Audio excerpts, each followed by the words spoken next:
3 octobre 2024, 103 ans après la condamnation de Papa Simon Kimbangu par le tribunal de Ticheville, Une date, une histoire revient à travers ce 16e numéro de la 2e saison sur ce procès considéré par beaucoup comme la pire escroquerie judiciaire du siècle.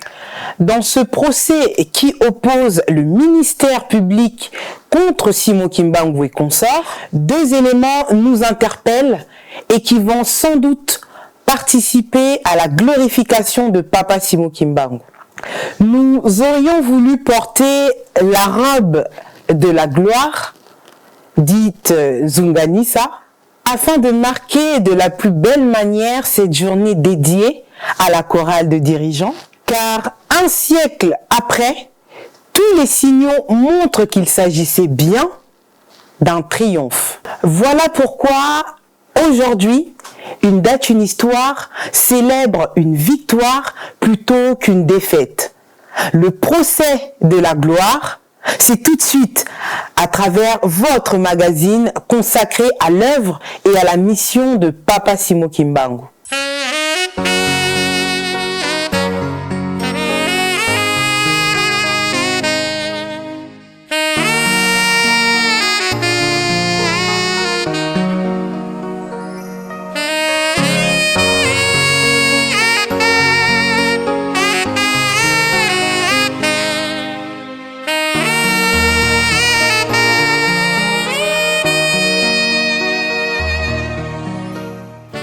Heureuse de vous retrouver en ce jour mémorable pour célébrer la victoire de la résilience contre l'oppression.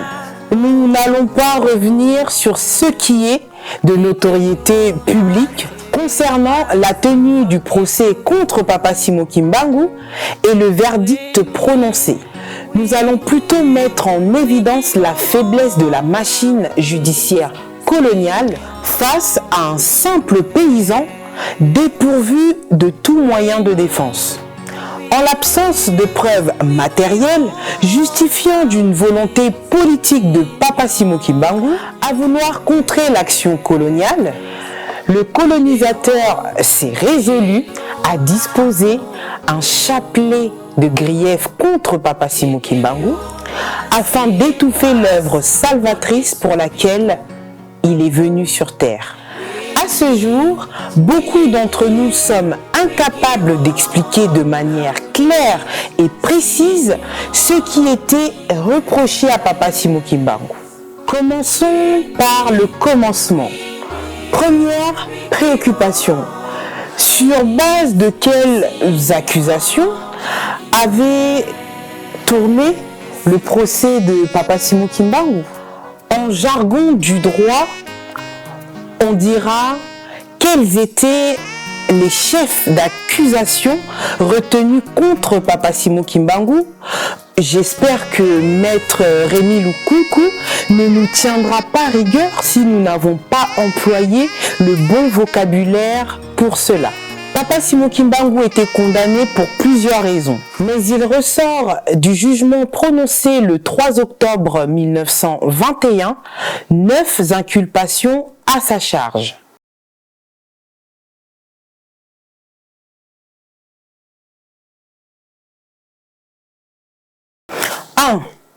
Outrage aux représentants de l'État du fait de la pratique d'une nouvelle religion.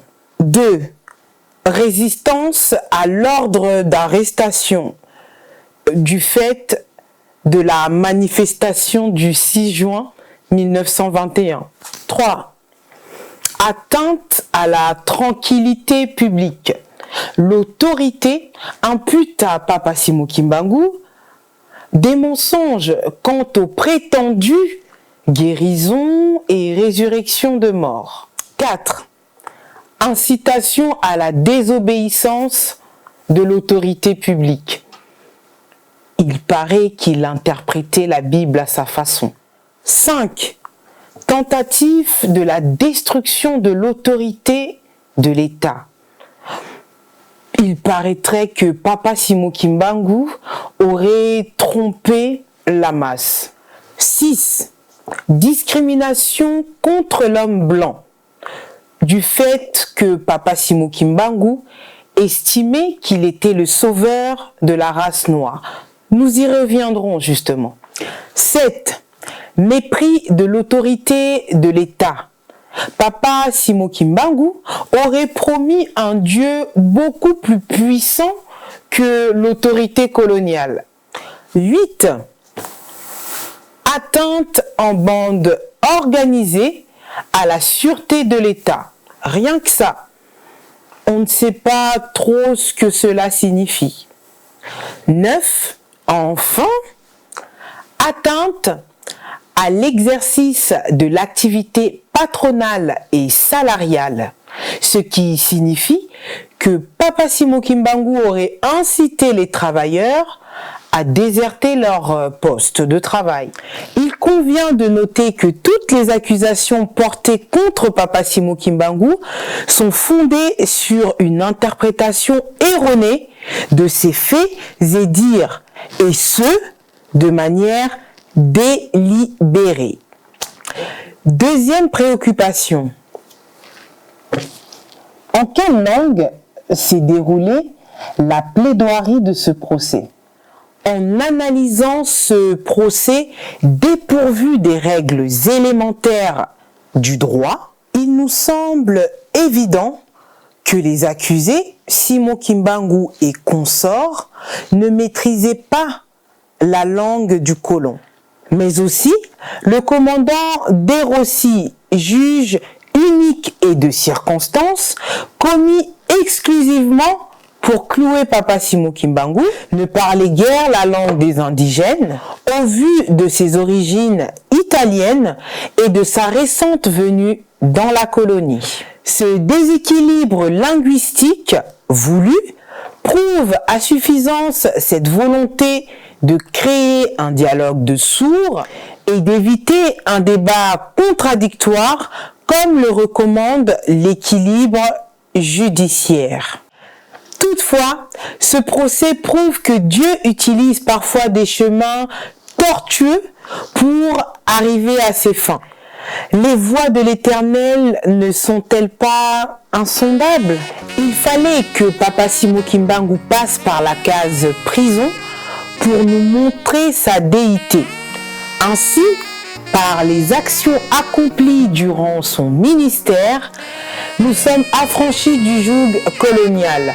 Sommes-nous pas aujourd'hui indépendants comme il avait promis?